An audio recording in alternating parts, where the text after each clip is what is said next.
Hello, students. So, let's discuss the very first unit of Sociology class 11th textbook. Okay, Sociology and Society. तो सबसे पहले हम introduction देख लेते हैं. आज के लिए इंट्रोडक्शन में हम क्या क्या पढ़ेंगे. What is sociology? The sociological imagination. What is society? Pluralities and inequalities among societies. Okay, next is sociology and philosophical reflections. Sociology and common sense knowledge के बारे में देखेंगे. फिर हम इसमें इंटेलेक्चुअल और मटेरियल आइडियाज़ देखेंगे जिसकी वजह से हमारा जो ये डिसिप्लिन बना है जिसको हम सोशोलॉजी बोल रहे हैं आज की डेट में, तो उसमें आपका जो इंटेलेक्चुअल आइडियाज़ यानी कि माइंड से रिलेटेड आइडियाज़ और मटीरियलिस्टिक आइडियाज़ मतलब जो ऑब्जेक्ट्स हैं फिज़िकल वर्ल्ड के, उनका क्या कंट्रीब्यूशन रहा जिससे कि आज की डेट में हम सोशोलॉजी एज अ डिसिप्लिन पढ़ पा रहे हैं. राइट. नेक्स्ट हम देखेंगे, अब डिसिप्लिन तो बन गया सोशोलॉजी, उसकी ग्रोथ भी तो होनी ज़रूरी है. राइट.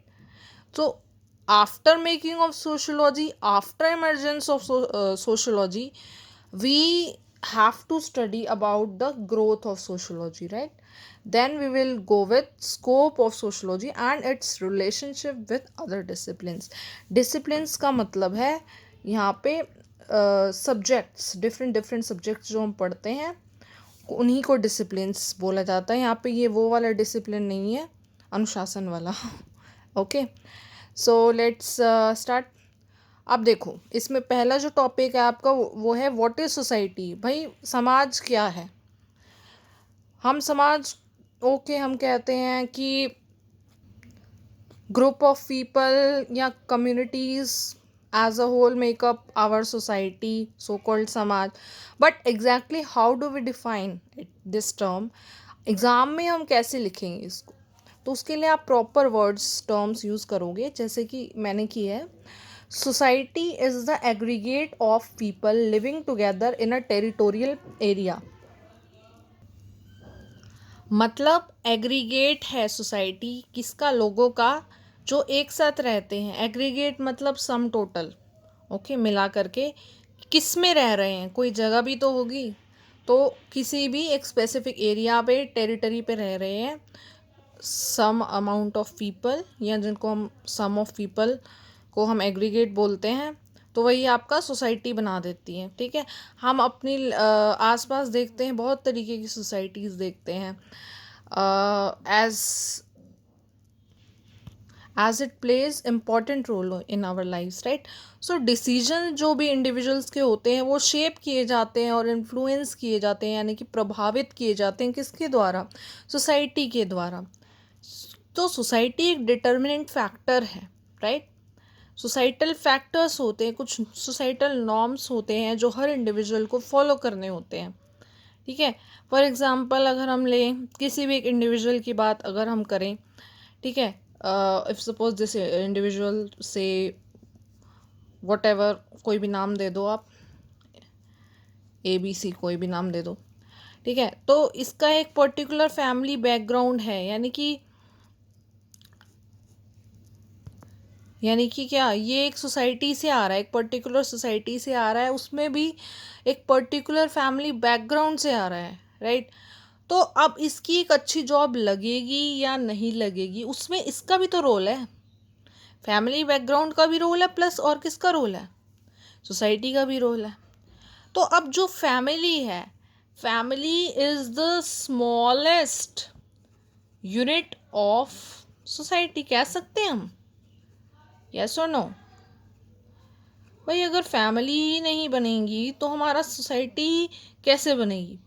बहुत सारी छोटी छोटी फैमिलीज से ही तो आपका सोसाइटी फॉर्म होती है एक complete.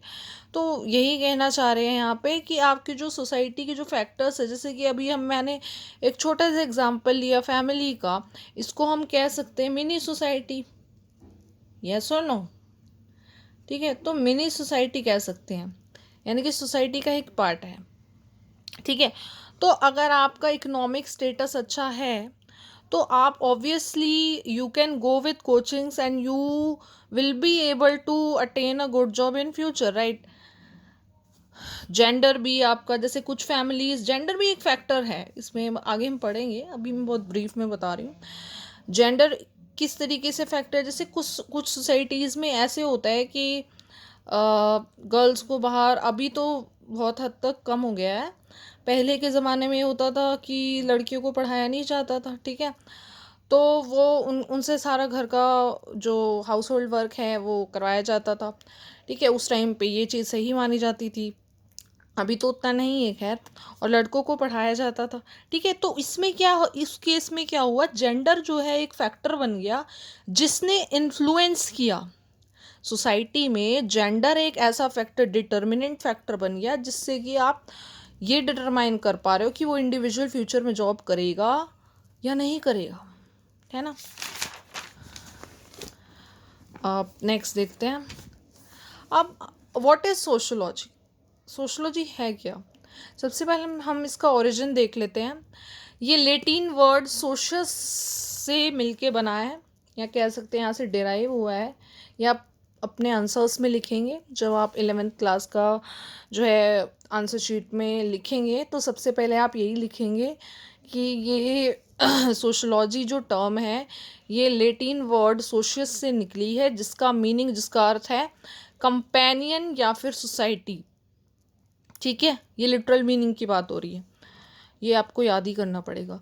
Greek word logy, sociology में देखो दो पार्ट हैं, सोशियो प्लस लॉजी। लॉजी का तो मतलब हमें पता है कि स्टडी ऑफ, किसी भी चीज़ की आप स्टडी करते हो तो उस वर्ड के आगे आप लॉजी लगा देते हो। जैसे cardiology means study of heart, cardio relates to heart, ठीक है। ऐसे ही जब हम सोसाइटी की स्टडी करते हैं तो दैट इज़ सोशोलॉजी। तो लॉजी जो वर्ड है वो ग्रीक वर्ड से निकला है, जिसका मीनिंग क्या है, द स्टडी ऑफ, राइट।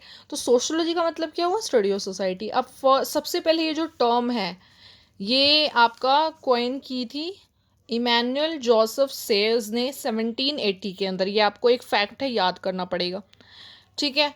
आप 1838 में अगस्त कॉम्टे, जिनको हम फादर ऑफ सोशोलॉजी भी बोलते हैं, तो इन्होंने ये टर्म दी थी, और किस लिए दी थी, for that branch of science which studies human behaviour. Initially sociology को क्या माना गया था कि ऐसी ब्रांच, साइंस की ही ब्रांच, देखो भाई अब हमने इसमें ब्रांच ऑफ साइंस क्यों बोला, ब्रांच ऑफ ह्यूमन साइंस क्यों नहीं बोला, या ह्यूमैनिटीज़ क्यों नहीं बोला, because August Comte was a positivist, right. और ये आगे पढ़ाऊँगी मैं। पॉजिटिविस्ट कौन होते हैं, पॉजिटिविस्टिक लोग कौन होते हैं, जो साइंस में बिलीव करते हैं, कॉज एंड इफ़ेक्ट पे उनका फोकस होता है, ठीक है। किसी भी चीज़ को वो तर्क से जो है समझना चाहते हैं, उसके पीछे का कारण जान करके, राइट। सो दैट्स वाई उन्होंने सोशोलॉजी टर्म का मतलब किस एस्पेक्ट में दिया था कि ये एक ऐसी ब्रांच है जिससे हम ह्यूमन बिहेवियर को पढ़ सकते हैं, कॉज एंड इफेक्ट के थ्रू आगे पढ़ाई, ठीक है। तो सोसाइटी अब जो है अगस्त कॉम्टे ने बोला थे, फ्लो चार्ट के फॉर्म में आप लिख दोगे। अब नेक्स्ट आप हेडिंग डालोगे मीनिंग ऑफ सोशोलॉजी। तो सोशोलॉजी स्टडी करती है ह्यूमन सोसाइटी को और इंटरकनेक्टेड होल को। होल मतलब क्या होता है, पूरा, मतलब जो इंटरकनेक्टेड काफ़ी सारी ह्यूमन सोसाइटीज़ हैं, ठीक है, उन सब का जो पूरा वेब बन गया आपका एज अ होल, तो सारी चीज़ों को सोशोलॉजी स्टडी करती है। एग्ज़ाम्पल के तौर पे हम देख सकते हैं कि इसका जो सब्जेक्ट मैटर है वो हमारे बिहेवियर में एज अ सोशल बीइंग्स झलकता है। इन पर्टिकुलर स्पेसिफिकली अगर हम देखें, जैसे इस एग्ज़ाम्पल के थ्रू देखते हैं, सोसाइटी में ह्यूमंस रहते हैं, या कह सकते हैं ह्यूमंस ने ही सोसाइटी को फॉर्म किया है, यस और नो। अब इन ह्यूमंस ने तो फॉर्म किया है, बट कैसे किया है, बॉन्डिंग से किया है।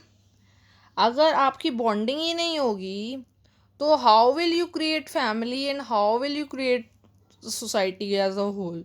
तो अब बॉन्डिंग किस पे डिपेंडेंट, आपके व्यवहार पे। जैसा आपका बिहेवियर होगा उस हिसाब से आपके बॉन्डिंग बनेगी, आपके रिलेशनशिप्स बनेंगे, राइट। तो इस सोशलॉजी का सब्जेक्ट मैटर ही क्या है, मतलब कंटेंट ही क्या है, आपका बिहेवियर। बिहेवियर से आप सोसाइटी बना रहे हो, बिहेवियर से बॉन्ड बन रहा है, रिलेशनशिप्स।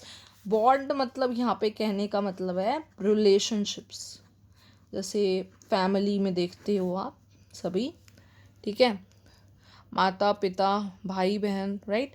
सो ये क्या है, ये रिलेशनशिप कैसे बने हैं आपके बिहेवियर से, right. You are living together in harmony in your family, ठीक है। कुछ लोग जॉइंट फैमिली में रहते होंगे, कुछ न्यूक्लियर फैमिली से बिलोंग करते हैं। सो सबका अपना अपना तरीके का बॉन्डिंग है, ठीक है। वो किस वजह से है, कईयों की नहीं बनती तो वो न्यूक्लियर फैमिली में रहना पसंद करते हैं, तो वो that is also dependent on behaviour, right. So behaviour से आपका जो है बॉन्ड बनता है। बॉन्ड कौन बनाता है, ह्यूमंस बनाते हैं, और ह्यूमंस से ही सोसाइटी बनती है। तो एज अ होल हम कह सकते हैं कि society is influenced by behaviour, और बिहेवियर इन्फ्लुएंसेस सोसाइटी। सो जो टास्क क्या है सोशोलॉजी का, why we need sociology, what is task, मतलब क्या काम क्या है, what is the work. To unravel this connection between personal problem and public issue. मतलब कि अगर आपका पब्लिक इशू है कोई भी, जैसे पानी की शॉर्टेज हो रही है, तो वो पर्सनल प्रॉब्लम भी ऑब्वियसली हो ही जाएगी। अब पूरे गांव में, गांव है, यहाँ पे वाटर सप्लाई की कमी हो रही है, वाटर सप्लाई की कमी हो रही है, ठीक है, कमी हो रही है, तो क्या होगा, आपका ये पब्लिक इश्यू तो है ही, साथ में ये क्या बन गई है, आपकी पर्सनल प्रॉब्लम भी, आपको भी पानी नहीं मिलेगा, ठीक है। एग्जाम्पल के थ्रू मैंने बताया। तो टास्क ऑफ सोशोलॉजी क्या है, to unravel this connection between personal problem and public issue, इसकी गुत्थी को सुलझाना, आपकी पर्सनल प्रॉब्लम और पब्लिक इशू के गुत्थी को सुलझाना। अब how personal problem can become a public issue, अभी तक तो हमने देखा कि पब्लिक इशू से आपका पर्सनल प्रॉब्लम इन्फ्लुएंस हो रहा था, ठीक है। अब जो एग्जांपल दिया था मैंने, वाटर सप्लाई की कमी हो रही है, लेकिन अब हम देखेंगे कि पर्सनल प्रॉब्लम जो है पब्लिक इशू कैसे बन जाता है, because it is also influenced by the society, right. Okay, sociologist क्या होते हैं, अब कौन लोग होते हैं जिनको हम सोशोलॉजिस्ट बोलते हैं। सोशोलॉजिस्ट वो लोग होते हैं जो सोसाइटी के बारे में थिंक करते हैं, सोचते हैं, और एक थीसिस देते हैं अपनी, ठीक है, हाँ, एक थ्योरी देते हैं। तो sociologist are the thinkers of society, right. ये एक टर्म पता होनी चाहिए आपको।